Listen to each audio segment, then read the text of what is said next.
Giselle ഔട്ടാവാൻ ഒരു കാരണമുണ്ട്. എല്ലാവർക്കും അറിയാം, ഗിസേലും ആര്യനും ഒരുമിച്ച് കിടക്കുന്നത് പോലും നിർത്തി. ഇനി അങ്ങനെ കിടക്കില്ല. ഈ ഒരു അവസ്ഥയിൽ ബിഗ് ബോസിന് കണ്ടന്റും കിട്ടില്ല. അവരെ പിടിച്ച് പുറത്താക്കുക എന്നുള്ള ലക്ഷ്യം അവർ മുന്നോട്ട് വെച്ചു. ഇത് ഒരാഴ്ച മുമ്പ്, അതായത് കഴിഞ്ഞ ആഴ്ച മുമ്പ് ആര്യനും ഗിസേലും ഈ ഒരു കാര്യത്തെക്കുറിച്ച് ചർച്ച ചെയ്തിട്ടുണ്ട്. അത് കഴിഞ്ഞ് അടുത്തടുത്ത ദിവസങ്ങളിൽ ചർച്ച ചെയ്യുന്നു. അതിനിടയിൽ നമ്മുടെ അഭിലാഷ് ഓണിയിലും ആ കസേരയിൽ നിന്ന് ആടി ആടി വർത്താനം പറഞ്ഞതൊക്കെ ബിഗ് ബോസും കാണിച്ചിട്ടുണ്ടായിരുന്നു എന്നുള്ളതാണ്. അവൻ ഒരു പാവാടത്തുമ്പാണ്, നന്നായി ഗെയിം കളിക്കുന്ന വ്യക്തിയാണ്. ഗിസേല് കാരണം ഔട്ടാവാൻ സാധ്യതയുണ്ട്, ഗിസേലിനൊന്നും സംഭവിക്കില്ല, ആര്യനാണ് സംഭവിക്കുക എന്നൊക്കെ പറഞ്ഞ് ചർച്ച നടന്നിരുന്നു. അത് ലാലേട്ടൻ തന്നെ കാണിച്ചു കൊടുത്തിട്ടുണ്ട്. അതൊക്കെ നല്ല കാര്യം തന്നെയാണ്, എല്ലാവരും അറിയട്ടെ കാര്യങ്ങൾ. എന്നാൽ അനുമോള് പറയുന്ന കാര്യങ്ങൾ, അനുമോള് പറഞ്ഞ കാര്യങ്ങൾ ശരിയാണ് എന്ന് ജനങ്ങളൊക്കെ അങ്ങ് പറയാൻ തുടങ്ങി. ഈ ഒരു സമയത്ത് ഗിസേലിനെ അവിടെ നിർത്തിക്കൊണ്ടിരുന്നാല് ആളുകൾ ഗിസേലിനെ കണ്ടുകൊണ്ടിരിക്കല്ലേ, അത് ആളുകൾ ചർച്ച ചെയ്യും, ഉറപ്പാണ്. അതുകൊണ്ട് എന്ത് ചെയ്യണം? അവളെ അങ്ങ് പുറത്താക്കണം. ഇനി എന്താണ് ആ സന്ദർഭങ്ങൾ എന്നൊക്കെ ഒന്ന് ഞാൻ കാണിച്ചു തരാം. നമുക്കൊന്ന് റിവൈൻഡ് അടിച്ചു നോക്കാം. ആദ്യം ആര്യന്റെ അമ്മ പറഞ്ഞ കാര്യങ്ങളാണെന്ന് കേൾക്കാം. People have gone now, no? Give mom apple and orange, no? People are criticizing me outside. I will not say anything. I don't know. Apple, orange. Neatly sleep one on the other beds and then make your bed neat. Play individually. Want to see you in yeah, my mom said finale. Yeah, my mother said the same thing. എവിടെ ഇருக்கு? പുറത്ത് ഞങ്ങളെ കുറിച്ചിട്ട് എന്താണ് ആളുകൾ പറയുന്നത് നമ്മ പറയോ? ഏയ്, ഞാനതൊന്നും പറയില്ല. പക്ഷെ നിങ്ങൾ രണ്ടുപേരും ഒരുമിച്ച് കിടക്കുന്നത് അവസാനിപ്പിക്കണം. ബെഡ് വൃത്തിയായി സൂക്ഷിക്കണം. ഫിനാലെ ഫിനാലെ ഫിനാലെ അത് മാത്രം നോക്കിയത്, അതല്ല പിന്നാലെ നടക്കുന്ന പരിപാടി വേണ്ട എന്നാണ് പറഞ്ഞത്. ഇതന്നെയാണ് എൻ്റെ അമ്മച്ചിയും പറഞ്ഞതെന്നാണ് ഗിസേല് പറയുന്നത്. കൊള്ളാല്ലേ? അപ്പോ പുറത്തു നിന്ന് എന്താണ് സംഭവിക്കുന്നതെന്ന് വ്യക്തമായിട്ട് രണ്ടുപേർക്കും മനസ്സിലായി.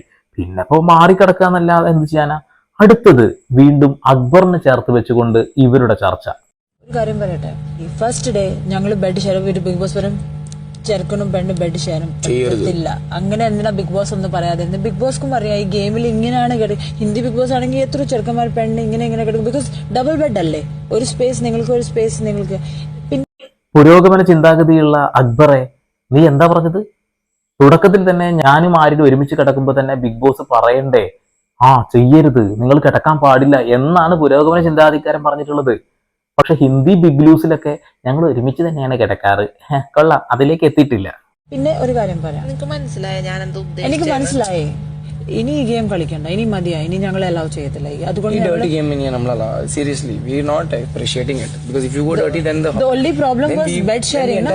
മാറി. ഇനി എന്ത് ചെയ്യും?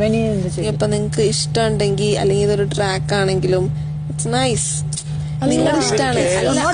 ആഫ്റ്റർ 60 days അതല്ല, 60 days കഴിഞ്ഞ് ഫേക്ക് ആകാൻ പറ്റത്തില്ല.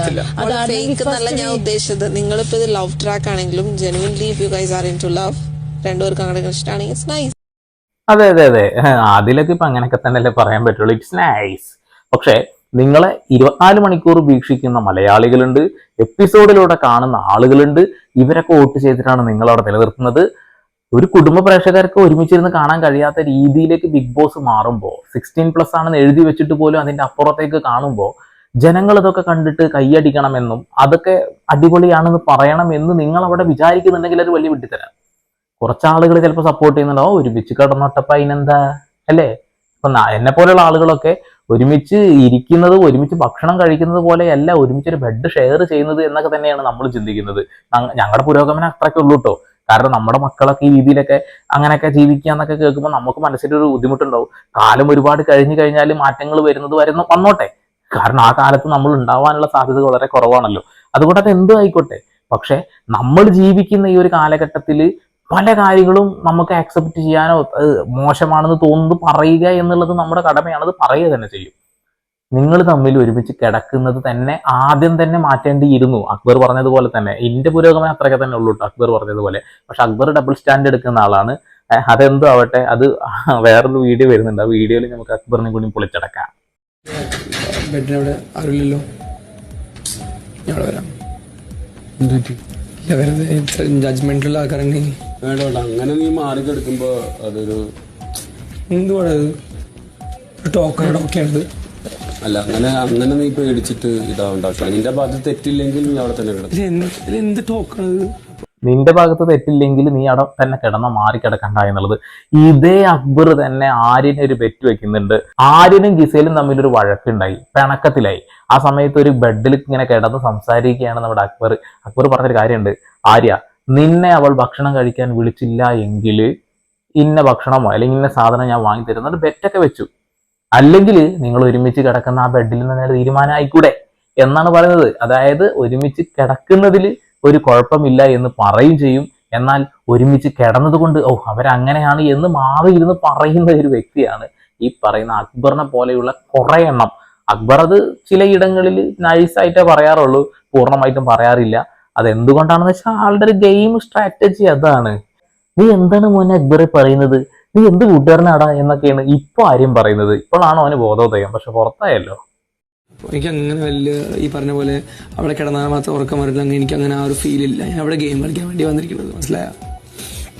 എനിക്ക് അവിടെ ആരും ഒന്ന് പ്രൂവ്, എനിക്ക് അങ്ങനെ അവിടെ കിടക്കാം, എൻ്റെ എല്ലാ സാധനങ്ങളും മാറ്റിയുടെ കിടക്കാം, അങ്ങനെ ബോണ്ട് ഉണ്ടായിക്കോട്ടെ. അപ്പൊ എനിക്ക് അവിടെ നിന്ന് കിടക്കാൻ പറ്റും നിന്റെ കൂടെ.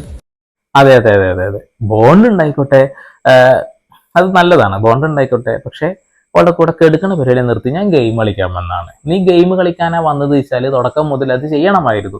അനുമോൾ ഇങ്ങനെ ഒരു വിഷയം പറഞ്ഞപ്പോൾ തന്നെ മാറി കിടന്നാൽ ഈ പ്രശ്നം അവസാനിച്ചിരുന്നില്ലേ? ഇപ്പൊ അനുമോൾ പറഞ്ഞ കാര്യങ്ങൾ പക്കയായിട്ട് ആളുകൾ വിശ്വസിച്ചില്ലേ? അതാണ് അനുമോൾ അവിടെ വിജയിച്ചു എന്നുള്ളതാണ്. ഗിസേലിനെ എന്തായാലും പുറത്താക്കി, കാരണം അനുമോൾ പറഞ്ഞ കാര്യങ്ങൾ നാളെ ജനങ്ങൾ ചർച്ച ചെയ്ത് ഇപ്പൊ തന്നെ ചർച്ച തുടങ്ങി. അപ്പൊ ബിഗ് ബോസിന് മനസ്സിലായി തൂക്കി എറിയാന്നുള്ളത്.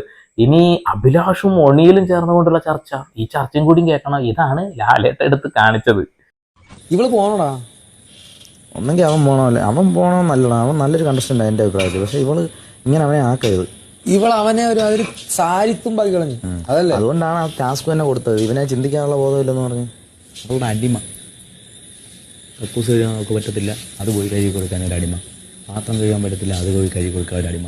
തുണി കഴുകാൻ അവൾക്ക് പറ്റത്തില്ല, അത് കഴുകി കൊടുക്കുന്ന ഒരു അടിമ. ഇങ്ങനെ അടിമയായിട്ടൊരു നല്ലൊരു കണ്ടസ്റ്റന്റിന്റെ ഒരു കരിയർ നശിപ്പിച്ചുകൊണ്ടിരിക്കുകയാണത്. അതുകൊണ്ട് അവൻ എത്രയും പെട്ടെന്ന് ഇവിടുന്ന് പോട്ടെ. ഈ ഒരു സംഭവം കാണിച്ചു കൊടുത്ത ലാലേട്ടനെ സത്യം പറയുന്നുണ്ടെങ്കിൽ മണ്ടത്തര ചെയ്തിട്ടുള്ളത്.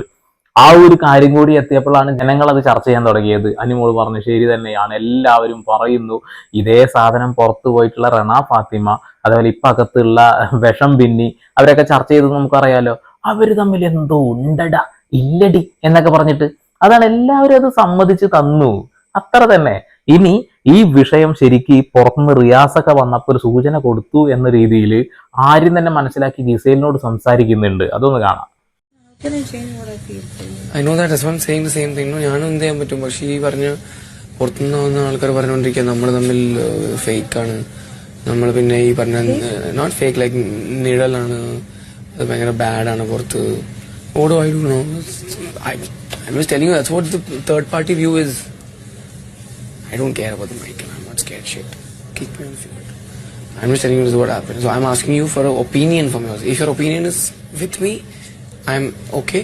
If it is not with, see, I don't want to change anything. Do whatever you want. I don't want to change anything. അന്ന് അതിന് ചേഞ്ച് ചെയ്യാനൊന്നും തോന്നിയില്ല. ഇവിടെ ആളുകൾ പലരും പറയുന്നു പുറത്ത് ഇതാണ്, അങ്ങനെയാണ്, നമ്മൾ ലവ് ട്രാക്കാണ്, വൃത്തികെട്ട രീതിയിലാണ് എന്നൊക്കെ പറയുന്നത്. പക്ഷെ നിന്റെ ഒപ്പീനിയൻ എനിക്ക് അറിഞ്ഞാൽ മതി, എനിക്ക് കുഴപ്പമൊന്നുമില്ല, നിനക്ക് കുഴപ്പമില്ലല്ലോ, എനിക്കെന്ത് കുഴപ്പം? ഒരുമിച്ചാ, പിന്നെന്താ നമുക്ക് ഒരുമിച്ചാണ്ട് പോവാ. അത് ഇന്നല്ല കേട്ടാ, അത് അന്നുണ്ടായതാ. അത് കഴിഞ്ഞിട്ട് വീണ്ടും ഒരു 5-6 ദിവസം മുമ്പ് ഒരു ചർച്ച ഒന്നുകൂടി മൂർച്ഛിച്ചു. അതുകൊണ്ട് കേൾക്കാം. What did you do?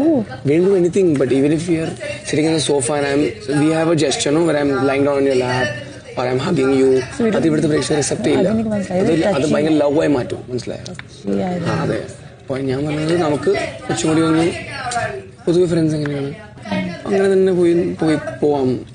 The point, this is makes. Why people don't like that? No, people don't like that. Why should I protect you? People, I don't know. Yeah, okay, fine, I get it. People don't like think that. people like that. Okay. ഇല്ല, മലയാളം പ്രേക്ഷകർക്ക് ഇഷ്ടമല്ല. Shadow, നിഴൽ, all that and all is coming outside. Okay മലയാളികളുടെ കണ്ണിനാണ് പ്രശ്നം, മലയാളിയുടെ കണ്ണിൽ കുരുവാണ് എന്നൊക്കെയാണ് പറയുന്നത്. ഒന്ന് കെട്ടിപ്പിടിച്ചാലും ഉമ്മ വെച്ചാലും ഒരുമിച്ച് കിടന്നുറങ്ങിയാലും മലയാളികൾക്ക് ഇഷ്ടാവില്ല എന്ന്. എന്റെ പൊന്നെ ഊള ആര്യ, മലയാളികൾ വോട്ട് ചെയ്തിട്ടാണ് അവിടെ നിൽക്കുന്നത്, അല്ലാതെ നിന്റെ കിണ്ടിക്കാർ വോട്ട് ചെയ്തിട്ടല്ല. ഗിസേലിനോട് തന്നെ പറയാനുള്ളത്, ഇവർക്കൊക്കെ വോട്ട് ചെയ്യാൻ വന്ന ആളുകളെ ഞാൻ എന്ത് പറയണം, ഇവരൊക്കെ ആരാണെന്ന് പോലും നമുക്കറിയില്ലായിരുന്നു എന്നുള്ളതോ. എന്നാൽ ജെനുവനായി കളിക്കുന്ന ഒരുപാട് ആളുകളുണ്ട്. പുറത്താവേണ്ടവരൊക്കെ അകത്ത് നിർത്തിയ ഒരു കൂട്ടം ആളുകളുണ്ട്. ആദ്യം ആര്യനെ നമുക്ക് ഭയങ്കര വെറുപ്പായിരുന്നു. ഞാൻ കാര്യമായിട്ട് പറയുകയാണ്, 2 ആഴ്ച മുമ്പ് വരെ വെറുപ്പിച്ച ഒരു കണ്ടസ്റ്റന്റ് വേറെ ഉണ്ടായിരുന്നില്ല. ഇന്ന് ആര്യൻ ജെനുവിൻ ആവുന്നു, സ്ട്രെയിറ്റ് ആകുന്നു, വെറുപ്പിക്കൽ അവസാനിപ്പിക്കുന്നു. അങ്ങ് വിൻ ചെയ്യണം എന്നുള്ളൊരു ആഗ്രഹം മനസ്സിലേക്ക് വരുമ്പോൾ ആള് കറക്റ്റ് ട്രാക്ക് മാറ്റുന്നു. ഈ ട്രാക്ക് മാറിക്കഴിഞ്ഞാൽ ഗിസേലിന്റെ അടുത്ത് മാറിക്കിടക്കും അല്ലെ. അപ്പൊ അത് ബിഗ് ബോസിന് കണ്ടന്റ് ഇല്ലാതാവും. ഇതുകൊണ്ടൊക്കെ തന്നെയാണ് ഈ ഗിസേൽ എന്ന് പറയുന്ന വ്യക്തിയെ എടുത്ത് ദൂരെ കളയുന്നത്. അത്രയേ ഉള്ളൂ, ഇത്രയേ മനസ്സിലാക്കാനുള്ളൂ.